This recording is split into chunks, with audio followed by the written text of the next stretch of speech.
Yeah, so I'm back on coffee, and my gut is absolutely fucking nuclear. Unbelievable how fucking poisonous this shit is, but it feels so fucking good. It's just like a battle with yourself. You know what I'm saying? Like if you tip over, there is a threshold with coffee where when you fucking OD on it in the morning, you're just in like a fucking daily warfare psychological battle with yourself.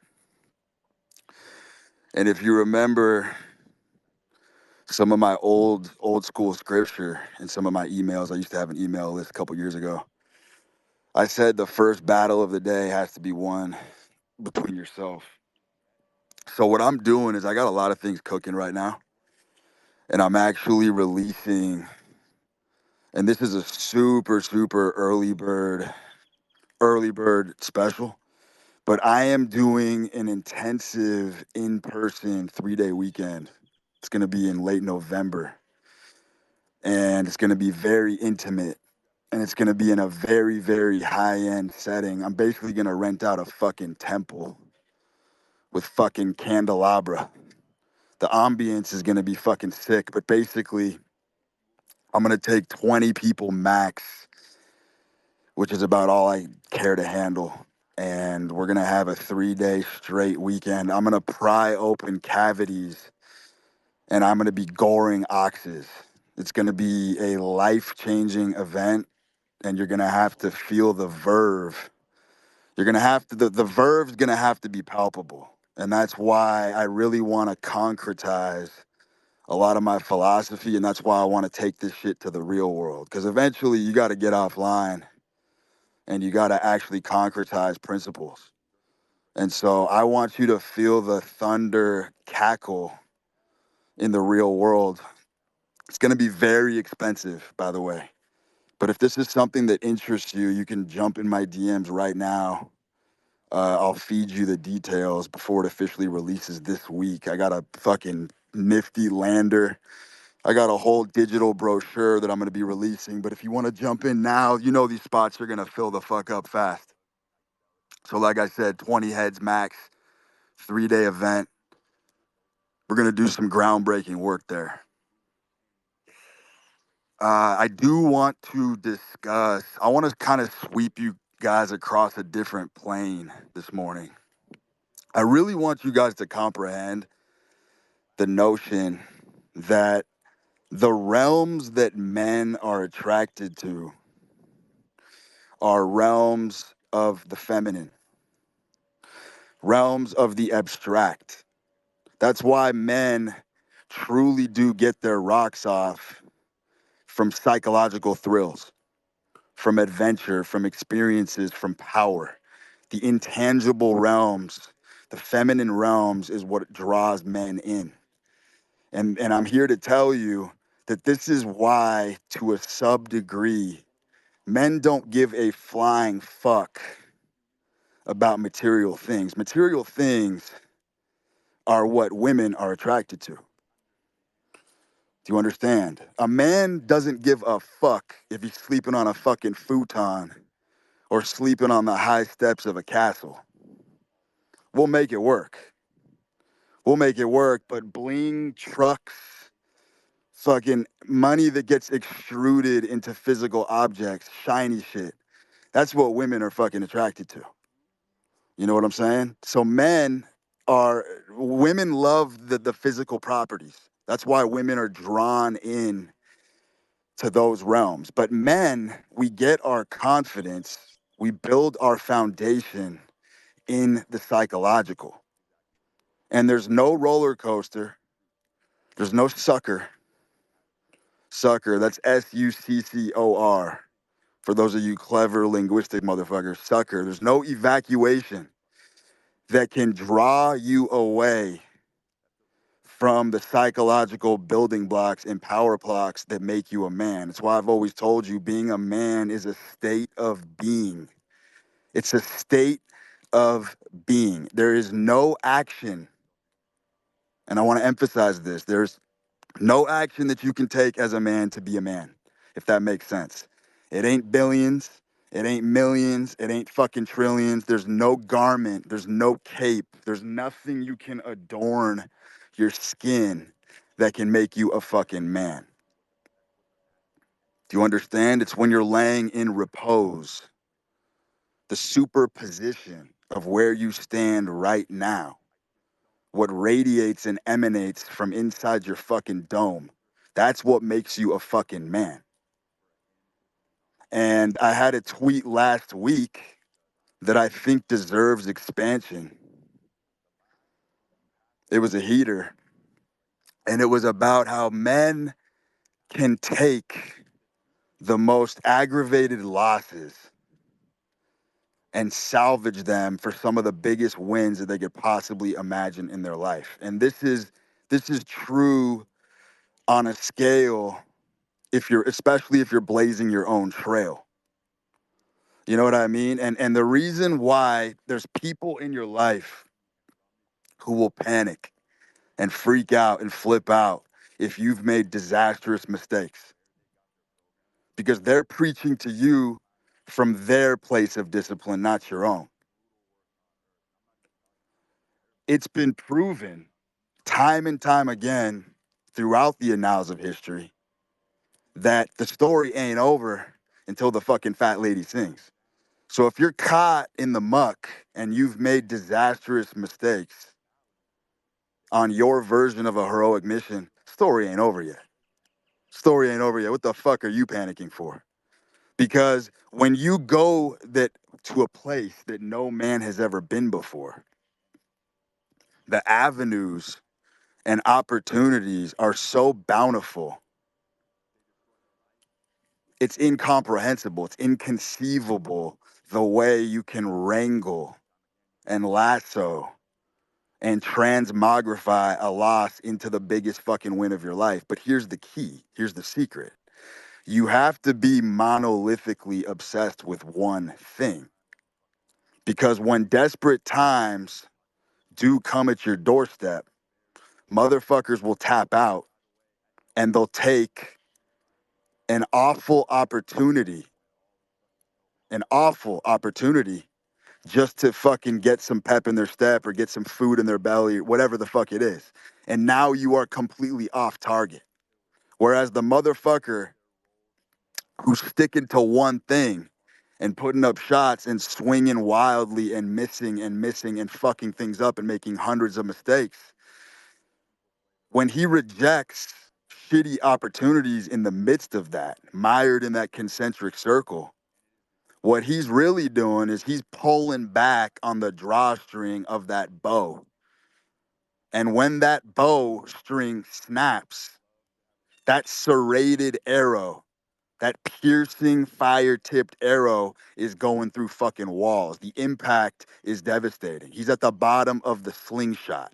And if you have the mental prowess and the mental capability of sitting at the bottom of the slingshot when nothing's going right, loss after loss after loss, despair after despair, and you're at the bottom of the slingshot, you best believe when those bands snap back, you're catapulting through the fucking skies, higher than you possibly could have ever been before. Astronomical heights can come just from focusing and stabilizing your eyes and redoubling your efforts, looking through that aperture, looking through that lens, never fucking pivoting. Monolithically obsessed with one objective and never veering. Never veering, never lowering your standards, ever, under any circumstance. And that's where these crazy motherfuckers are born. You look at a motherfucker like Elon Musk.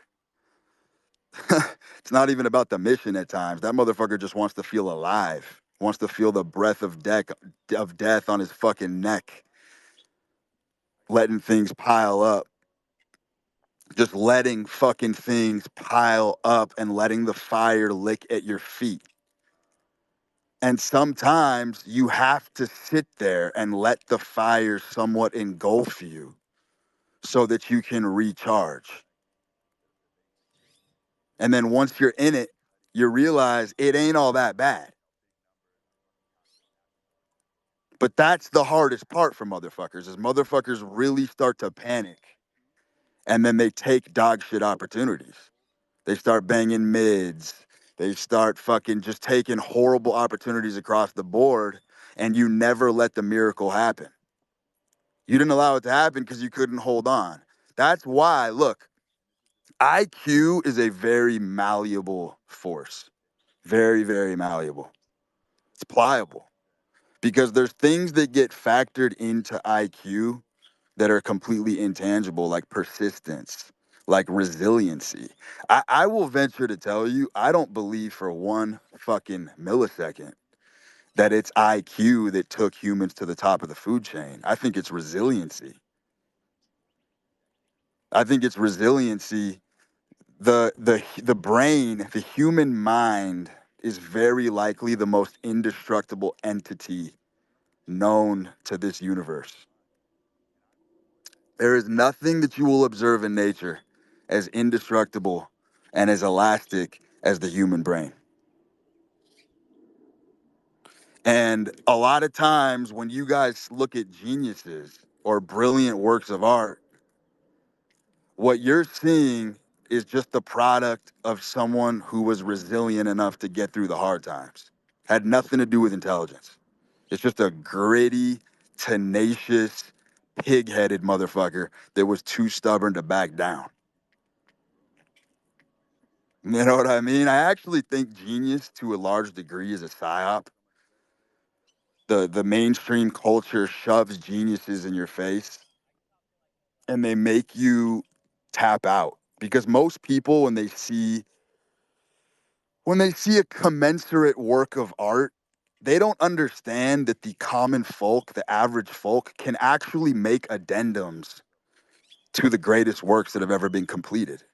Do you understand? Like, we live in the era of the average man. So the average man, through his own psychonautical voyaging, can actually make referendums and addendums to the best works that have ever been created. And a lot of this is happening by mistake, just through living and publishing thoughts and ideas over and over again. Addendums are being made, footnotes are being created. You know what I'm saying? And so people see genius and it just makes them tap out. I even believe that some people were cosmically designed, cosmically sculpted by nature to tackle certain problems. So what looks like a genius to you actually was just very easy for that particular individual in that era. Like that person was designed to solve that particular fucking issue. And that's just what a lot of it is. Like I'll be very, very, very crude with you right now. Ever. Never met a brilliant Jew. I think the whole Ashkenazi IQ thing is a psyop. What you have to understand about Jewish culture is that they rush into the hottest fields. They have the audacity and the balls to rush into the hottest industries. And that's been sort of hardwired and baked into their culture. And so what looks like high IQ to you is just simply fucking someone being audacious and having massive fucking balls. And that's just what a lot of this shit is. It really is a game of attrition. How long can you last? You know, there's a Taoist saying. It's one of my favorites. It's very esoteric. I believe in Taoism. There is a quote that compares the man riding the wave to the drunkard. And in this quote, it says something to the effect of the drunk who gets thrown from the carriage doesn't get injured the way a normal person would because his spirit is whole. I'm going to say that again. The drunkard who gets thrown from the carriage does not get injured like a normal person would because his spirit is whole. And this kind of goes back to my point about leaning into your nature. The shell in the male hardware is very, very, very thick. That's why when you're on the mission, When you're on the mission, you can dress like a fucking hobo. You can go weeks at a time without shaving, showering, fucking manicuring, taking care of your appearance. Fuck, on the mission, you can even go 6 months without getting laid. And you don't give a fuck because all that does is just nuke the shell. The spirit is intact. The spirit bends, but it does not break. And so when you are committed like a madman to one single cause, and you know that you have entered this war for life, because winning a war is a myth, by the way. You only win battles in life. Once you enter a war, you have entered for life. You ain't ever getting out. There's no extrication. You're stuck once you enter a war. And so when it comes to the mission, you have made a pledge. You have made a blood oath that you are committed for life to the mission. And once you've established this in the marrow of your bone, you can take unbelievable damage to the hull. Do you understand? You can take unbelievable damage to the shell. You can nuke it hundreds of times over, and the spirit doesn't go down wailing. If anything, the spirit gets the pilot light flicked on, and it flickers even fucking brighter. And that's what I want to say is that if you ever find your spirit breaking, it's oftentimes because will confront various men will confront various episodes in the saga of life where they need a good depression. They need a good little battle with despair in order to high hurdle the next obstacle. And there's a reflexive nature in man to resist this, to be a tough guy and not let this shit engulf you, not let it overtake you. But the reality is that is extremely disruptive to the energy flow. There comes a point in time where you just have to let the forlorn nature seep all the way in. You got to let yourself slink down into the depression because the way forward, and I want you to pay attention to this, the way forward is oftentimes down, not up. There is a path forward through descendancy. This is very common. We know that we've seen, and look, this is where the nerd, when someone calls someone a fucking nerd, a nerd is basically someone who's built somewhat of a simplex around the notion that you are supposed to linearly stack wins into ascendancy, which we all know is complete bullshit. We all know success is far from linear. That's a fucking video game mindset. That's why it's for nerds. This idea that you just level up, constantly fucking win over and over and over again. Let me tell you something right now. I am so harmonious with my own nature and the way that I do things and the way that I learn that if someone came to me right now and brought this deal to my desk, I would fucking reject it swiftly. If someone came to my desk right now and said, I have a protocol in a market, let's say crypto, I can earn you guaranteed 5% a week. 5% a week I can earn you guaranteed for the next year, I would turn it down. I'd say, get the fuck out of my office. Because for me, it's soul killing. It's soul killing for me to sit there and fucking grow my portfolio, copy and pasting somebody else's fucking information. I do not have it in me to live that life. I don't give a fuck how much money there is to be made. I don't care. It is going to fucking kill my soul. I know there's a better way. If someone comes to me and tells me they can make me a guaranteed 5% a week, my ego kicks in and I'm like, fuck you. I can find a better way. I can make 10% a week on my own. And I don't give a fuck if it's delusional or not. I will fucking figure out a way to do that. It's always been my way or no way. Always. That's why I haven't. Look, the book that I just wrote It's done in probably 2 weeks. It's gonna be an adjunct to the docuseries. I don't have it in me to sit here and fucking peddle that book. I decided that that book, it's probably the greatest work that I've ever created. I'm gonna have to release it for free. I have to.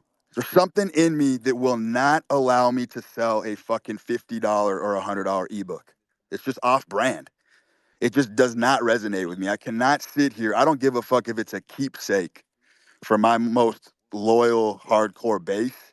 I'm gonna have to just give that shit away for free because it just doesn't feel right. Something about it just doesn't jive. There's no way I'm peddling a fucking ebook. Everything I do is high, high, high, high end. And that's the way it's gonna stay and that's the way it's gonna remain. And it goes back to my point. I had another tweet, I believe, last week about desperation. There have been times, you motherfuckers have no clue, where I have gotten absolutely fucking lacerated, millions of dollars pissed away. And I was in a very, very agitated, desperate state. And I knew easily my DMs are filled with motherfuckers who are trying to fucking collaborate, have me push products. There's nothing in me that can sell out. There's literally no amount of money that will allow me to sell out. Zero. Like I could be on my fucking last dollar homeless and I ain't fucking selling my ebook. I'm going to hold on for dear life. I will take mountains of more pain to push the thing that I really want to fucking push, which is my full faith and conviction and belief in the fucking heroic mission. That's why I push that shit. I'm never doing it. Ever. I don't give a fuck if it's a quick buck. I don't give a fuck what it's going to do in the short term. And this has to do with my whole philosophy about letting the past fucking burn, which is the hardest thing for a motherfucker to do, by the way. Let me tell you something. There were times where I was making so much money hand over fist in the golden times, in the Renaissance times. And the spoilage the spoilage of speed running and moving so quickly was so astronomical at times, moving so fast, placing wagers so large, pushing my horses out of the stable, racing my ponies so fast every fucking day. I'm moving so quickly that I would just be littering, fucking up, making mistakes, and leaving fuck tons of money on the table. And I've never looked back. I remember there was a run I was on. It was one of the biggest betting runs. This was a couple years ago.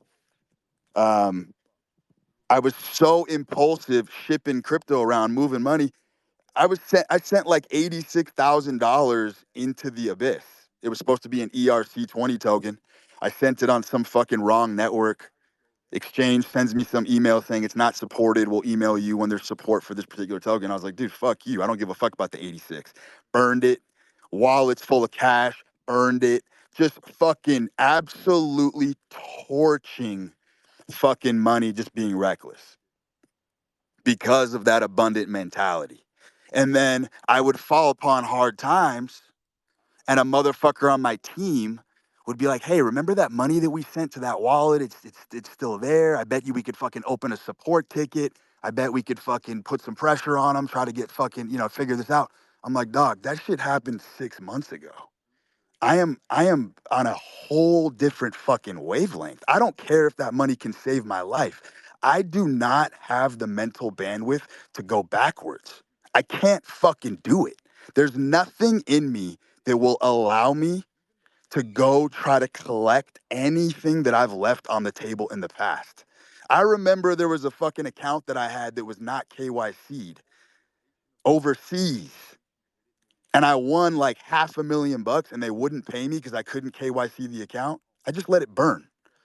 Literally, I got $500,000 sitting in some account somewhere offshore, some book. I'll never be able to collect the money because I couldn't KYC it.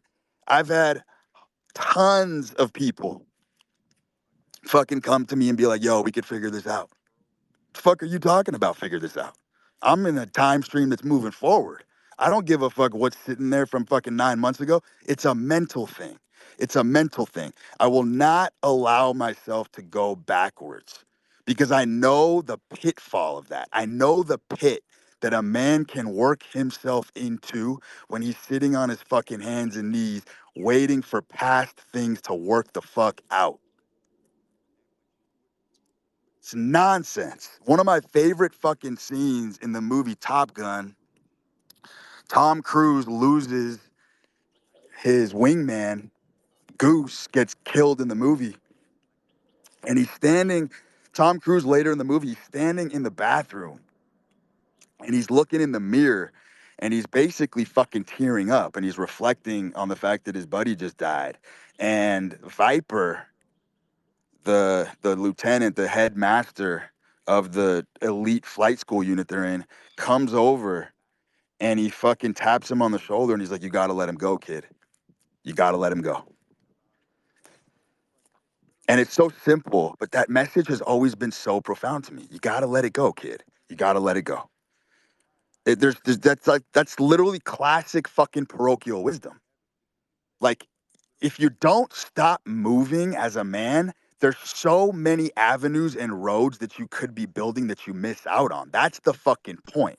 And as long as you keep that forward vision, you can correct past mistakes to an order of magnitude that you couldn't fathom. That's the fucking point. It's not about me not going back and trying to collect the 86K that I fucking launched into the fucking ether. It's about the fact that I know that if I erase that from my mind and focus on what I know I'm good at, I can fucking 10x that down the road. But I'm not gonna ever engrave a mental groove in my fucking brain chemistry that allows me to hold on to events that are gone. Because the best is always ahead. It is always ahead. And I stand by that. That is a hill that I have seen over and over again. I will die on that fucking hill. The best opportunities are always ahead of you. Always. And it's a fucking superpower. It's a complete fucking superpower, letting the past be the past and moving forward in the time stream. Because you guys know the type of opportunities that are popping every day around this planet. It's infinite. It's fucking infinite. You know what I'm saying? Loss is finite. There's only so much you can lose. Loss is a finite figure, but gaining is unlimited. And that's what I want you guys to fundamentally understand. Gaining is completely unlimited. There's no ceiling on how much you can gain in life. But there's only so much you can fucking lose. So always fight for the upside. Always. It's a fucking rule of thumb. Let's bring up a question. Let's throw some fucking wrenches in this bad boy.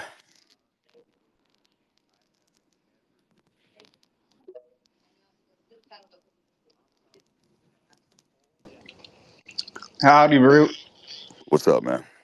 Yo. So the Had to mission had to step off the pulpit for a second to smoke. Go ahead. sig break. So the mission I think like a lot of men need to get away from maybe is like they need like some credit. So like if you're to take like a music producer, like the hotshot salesman and stuff, a lot of them they want like that big moment, that big W, or like let's say they get like 1 million plays on a song or something like that.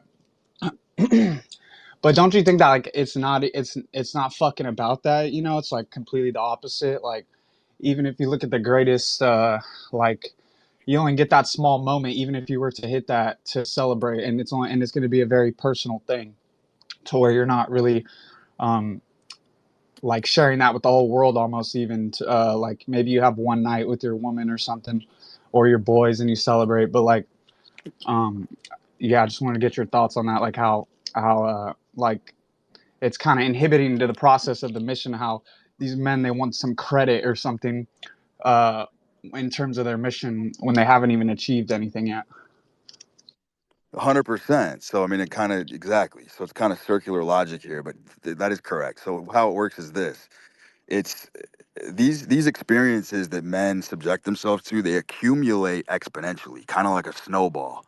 And so when I'm sitting in a business meeting, and let's say I've just been cold clocked for $10 million, and I don't even have a penny in my pocket, you best believe if you put me in a business meeting, pitted neck and neck with some fucking guy who just inherited 5 million who has zero life experience, you bet your ass when it comes to negotiations, I'm the better horse to bet on because I'm sitting there in that fucking room with my accumulated experience. I am very steady internally because I've seen gruesome, horrific things. I have exposure to experiences. I've survived those things. One of the most important things that a man can ever do is call upon his past experience.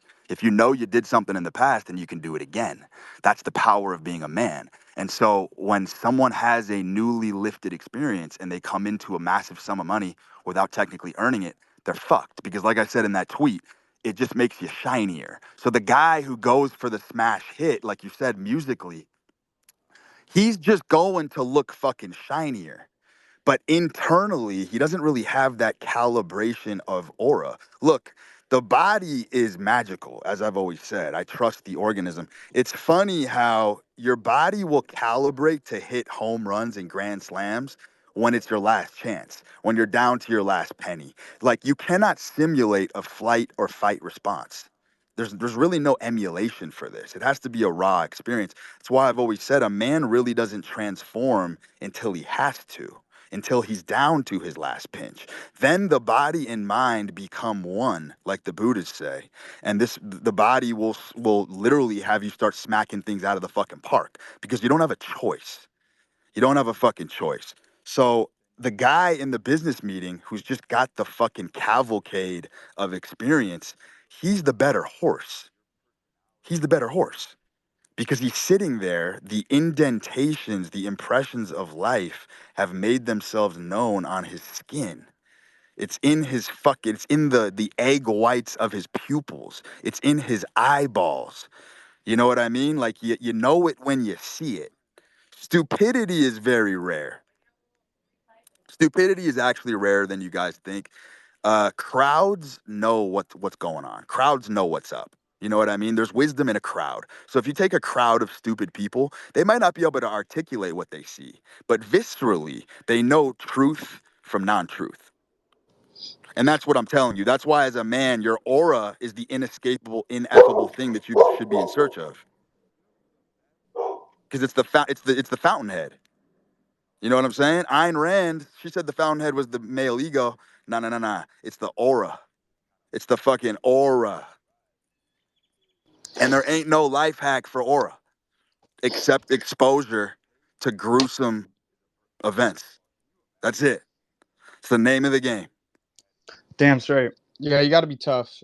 There's no other speakers up here either, but I was like pondering about like if you were to put in the realm you against Marcus Aurelius, like how you would probably obliterate him, and just and if you were to run Rome, I'd much rather have you. That shit would be funny as hell. Yeah, man. I mean, look, it's just interesting. Like the more I publish content, the more I get DMs of people comparing me. Like I get constant comparisons and parallels and lines drawn between me and people who've made great works. And I find it ironic because most of these motherfuckers I've never even heard of. I've never scoured their work. I don't know what the fuck they're doing. But my point is, when you live life in a hardcore way and you live on the edge, there's only a couple good ideas in life. You know what I'm saying? Like there really is. There's most ideas are garbage. And the best ideas float to the top. And if you can blaze your way to the top solo, and once you break through, there's really only a couple good ideas to wrestle with. And all the greats eventually kind of come to the same conclusions on everything. It's just how it works. Yep. Anyway, bro, appreciate you. I'm going to keep it moving. All right, later, brother.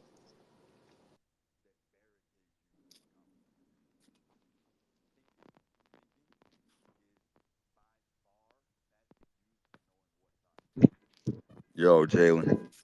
What up, Brute? Can you hear me? Yeah, by the way, this thing's a battle of entropy. I started this show, my battery was at like 10%. So we're just going to go until this thing clips off. Go ahead. All right. So my main question is about the shiny object syndrome. Um, Mm-hmm. Mm-hmm. yeah. So I It's the remember that. apex philosophy. It's the apex philosophy. So 100%, no doubt about it. I just wanted your thoughts on that because a lot of people in this space um, talk about sticking with one thing and doing that until you get really good at it, right? So what are your Yeah, but thoughts? so they're What are wrong. Okay. they're wrong because the best things that happen in life are from detours. And that's my point, is that in life, a lot of times you have to take a detour in order to find an avenue or find a perspective that you couldn't otherwise find before. And that's how it works. It's synonymous to the pirate who fails miserably. Half of his fucking crew on the ship gets dysentery. They have dyspepsia. They get wiped out by a bubonic plague. And then the guys who are still standing come across fucking treasure in Aladdin's cave. That's very much how life works. And the whole my whole point about why chasing what's shiny is the apex philosophy is because it's the panacea for all pathologies. If you're constantly diverted, it's kind of an analog to my point about the two pathways to success for men are basically being incredibly horny or incredibly depressed. Because when you're horny as fuck, you have no choice but to funnel sexual energy into your craft, right? There's only so much fucking you can do per day. So the rest of the time, if you're a fucking viral male, then you're gonna be obviously channeling that energy into honing your craft. And that obviously comes from sexual energy. So it's similar with the chasing what's shiny thing. You're gonna take detours. You're gonna take fucking there's fucking decoys. There's fucking dead ends. There's a lot of twists and turns in life and alleyways that men are afraid to go down. But if you're constantly chasing what's shiny, you kind of become one with your body. Life is now lived within the senses. You don't have time to sit there and try to make incisions and drill holes in your personality. There's no time for that bullshit. You got to play the hand that you have because things are moving so fucking rapidly. You know what I mean? You're basically exercising that rapid hand-eye coordination. You're working your fast twitch muscles. You're working on the fly. You're improvising. You know what I'm saying? It's somewhat like a cat chasing a laser. It's like a cat chasing a laser. All of your senses, you're firing on all cylinders. And that's what I usher men to do. If all of your pistons are firing as a man and you're firing on all cylinders, in a lot of ways, you're putting your conscious mind to sleep. You're putting your conscious mind to sleep. The best time to put your conscious mind to sleep is right before bed. And men have this reversed. A lot of men, as they're getting ready for bed, that's when they like to jog through their thoughts. And that's when they like to kind of cycle through and pan through their thoughts and kind of get prepared for the next day. I say that's bullshit. I say right before bed is when you turn everything off in your brain and let the subconscious, which has more computational power than you can possibly fathom. Let that shit do the processing. And then you wake up and your brain is actually solving problems and working out ideas and issues while you're sleeping. And that's why sometimes people wake up with a very fresh perspective. It feels almost divine. Like you'll just wake up on a random morning, you'll feel like the weather changed and you'll feel like a whole new man. Well, that's the power of the subconscious at work. You know what I mean? In your sleep, your brain is solving catastrophic problems for you on your behalf. And so I believe that you should not interfere with that process. You know what I Okay. mean? A lot of things get worked out in sleep, So which while is you're, sorry, bro, go ahead. yeah, go ahead. So the apex philosophy while you're awake, right? Is just to keep it moving, have as much experience as you can, expose yourself to as much as you can. Is that correct? Well, you need to have a lot of things coming at you because your mind, you need to basically be overwhelmed and bewildered on a daily basis. This is why I said the greatest state that a man can be in is just overwhelmed and bewildered because it's way too much for the brain to handle. Your brain, there has to be like a malfunction in the neocortex. That's what I'm telling you, because the subconscious is far more brilliant than you are. It'll work out problems. And this is why, like, and I do want to make clarity on this. When I talked about how the shell of the human is very thick and it can take a lot of damage, the one thing you really don't want to fuck with too much is the diet, because spirit is connected to gut health. And if your gut is way too fucked up, that does have a deleterious impact on the spirit. And so you kind of get my drift, right? Like if you overwhelm your conscious mind, in many ways you draw forth the animal within the man. And I am all about that. I think the uncivilized aspect of a man is his most powerful self. You want to talk about highest self, you want to talk about the higher angels. It's the animal within the man. It's it supersedes it supersedes the conscious mind. The conscious mind is very dumb, slow, and gay. And I do want to make that clear. I don't give a fuck how smart you are. There is an intelligence level in man where it actually becomes a severe handicap. You know what I mean? Because the problem is really smart people are very self-deceptive. And the unconscious mind is always going to strive for the optimal way for you to survive. You know, so that's my point. Is like optimization is built into this bitch. You don't have to make piecemeal or patchwork of any of these systems. You don't have to make a science out of approaching women. There's a way to circumvent that. There's a way to prevaricate and swerve around all that shit. And that's just to become the best at your craft. Then you achieve all of what you're trying to achieve. You achieve it obliquely. You achieve it laterally. You know what I'm saying? It's like I always said, you can't have a goal of just wanting a Lambo and a mansion in the Alps. That don't make sense. There's no direct path to that. Everything you want in life is lateral. You get it along the way of climbing the summit. And as a man, you should never be dazzled by your own success. You should if your own success is bedazzling you, you're in trouble because it means you've skipped steps and you're probably getting to a very scary tipping point where you're going to piss it all away. Like nothing that has come my way success-wise has ever shocked me. It was like, duh, I knew it was time for this.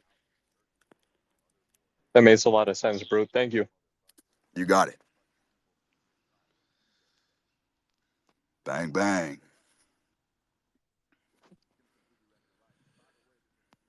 Yo, Spencer.